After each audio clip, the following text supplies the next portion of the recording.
Good morning, children. Welcome to class 5 Social Studies. Previous class we have learned chapter 6 Geographical Features of Earth.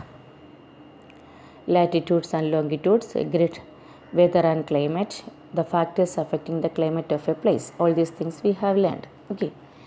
So one more thing is that I have to explain the sea breeze and the land breeze. Okay. How do sea breeze and land breeze occur? We know that the places closer to the sea have moderate climate. That means neither too hot nor too cold. The land heats up faster than the sea. Similarly, the land becomes cooler faster than the sea. It heats up faster than the sea, and it becomes cooler faster than the sea land. Okay. So during daytime, the land heats up faster than the sea, and the air in the land rises up. So in order to occupy that place, the cool sea breeze blows that place. This is known as sea breeze. Breeze means wind. So sea breeze occurs during daytime. Cool sea breeze occur during daytime. Okay. Similarly, at night, the opposite happens. That means the land becomes cooler faster than the sea, and the sea also still hot, and the hot air from the sea rises up, and in order to occupy that place, the cool land breeze blows to the sea. This is known as land breeze. So the land breeze occurs during night time and sea breeze occurs during daytime. Okay, clear? Land breeze and sea breeze. So the sea breeze is the cool wind that blows from the sea to the land during daytime, and the land breeze is the cool wind that blows to the sea from the land during night time. Okay, understood all of you? Sea breeze and land breeze? Yes. The next I am going to explain is the temperature zones of the earth. Page number 56. All of you take out your page number 56. Temperature zones of the earth. So we know that the climate of a place, that is one of the factors that affect the climate of a place, is the latitude. We know that equator is the longest latitude. So equator and both sides of the nearby areas of the equator gets direct rays from the sun. That is why this region is the hottest region in the world. Okay. So according to the sun temperature receives by the earth is divided into 3 temperature zones. They are the torrid zone, temperate zone, and frigid zone. Okay. So what is meant by torrid zone? Torrid means very hot. So in between the Tropic of Cancer and Tropic of Capricorn is the hottest region in the world. Tropic of Cancer 23.5 degrees north, Tropic of Capricorn is 23.5 degrees south. That means north and south of the equator up to 23.5 degrees north and up to 23.5 degrees south. This is the hottest region in the world because this region gets direct or vertical sunlight. Okay, that is why this is the hottest region in the world. Then next, the temperate zone. Temperate zone means medium climate, neither too hot nor too cold. That means this in the northern hemisphere, this temperate zone lies in between the Tropic of Cancer and the Arctic Circle. Arctic Circle is the 66.5 degree north. So in between Tropic of Cancer and Arctic Circle in north, and in between Tropic of Capricorn and Antarctic Circle in the south. Okay. So north temperate zone and south temperate zone. Why this zone is called temperate zone? because this region get moderate climate, neither too hot nor too cold. Okay, not vertical sunlight, but slanting rays it receives slanting sunlight. That is why this region is the moderate region. So two moderate places are there, that is the north temperate zone and the south temperate zone. Okay. Then next, the frigid zone. Frigid zone means no sunlight. This zone receives, this area receives no sunlight. Very coldest climate throughout the year. That means the polar regions, both poles, North Pole and South Pole.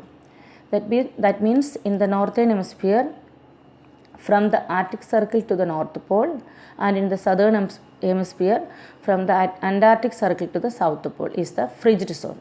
Okay. So the word frigid means very cold. Okay. So two frigid zones are there, north frigid zone and south frigid zone.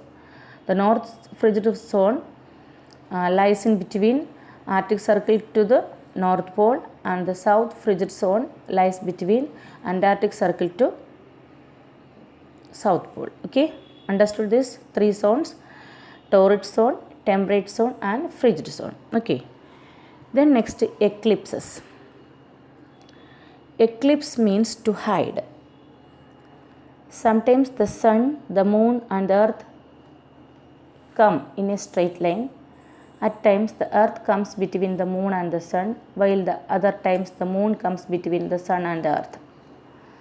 So this time the one in the middle casts the shadow with partially or wholly hides the other from the sun. This is known as eclipse. That means sometimes sun, earth and moon comes in a straight line.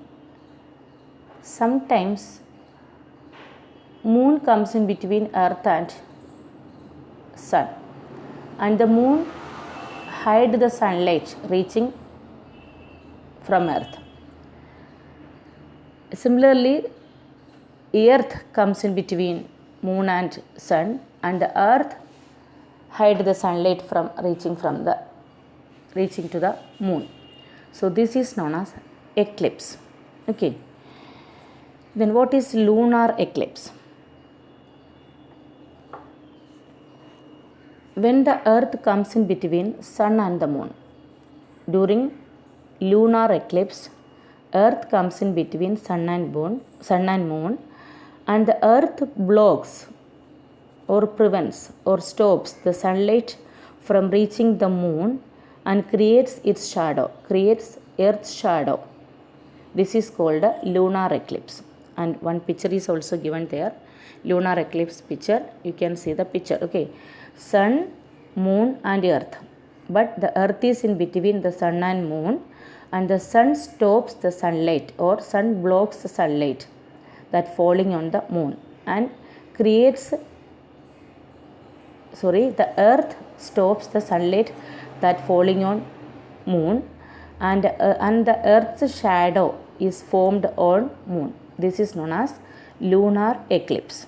Okay, and the part where the sunlight is totally blocked, that place is called umbra. UMBRA, umbra. Okay, then the part where the earth blocks the sunlight partially, that is known as penumbra. So during lunar eclipse, umbra and penumbra happens. Umbra means the part where the sunlight is totally blocked, but penumbra means the part where the sunlight is partially blocked. Okay, then solar eclipse. What is solar eclipse? That time also sun, moon and earth comes in a straight line, and moon comes in between sun and earth, and the moon stops the sunlight or blocks the sunlight falling on earth, and moon's shadow formed on earth. This is known as solar eclipse. Okay, understood all of you? During lunar eclipse, earth comes in between sun and moon, but during solar eclipse, moon comes in between sun and earth. Okay, and both stops the sunlight falling on earth and moon. So this is called the eclipse. Solar eclipse, sun stops the sunlight falling on earth and its shadow cast, and during lunar eclipse, Earth stops the sunlight falling on moon and casts shadow. Okay. Then moon's shadow also two parts. Umbra, the region on earth where umbra falls, has totally solar eclipse, and penumbra means the partial solar eclipse. Okay, and both case umbra and penumbra occurs. That means total umbra means total eclipse, penumbra means partial eclipse. Understood this all of you? Solar eclipse and lunar eclipse. So read this chapter very well. Our syllabus is finished. Then one more chapter is there, chapter 7, India and its neighbor, that we can avoid. Okay, that will not come in the examination. Okay, so all of you learn this read this chapter. Then the next class I will give you question answer. Okay, bye.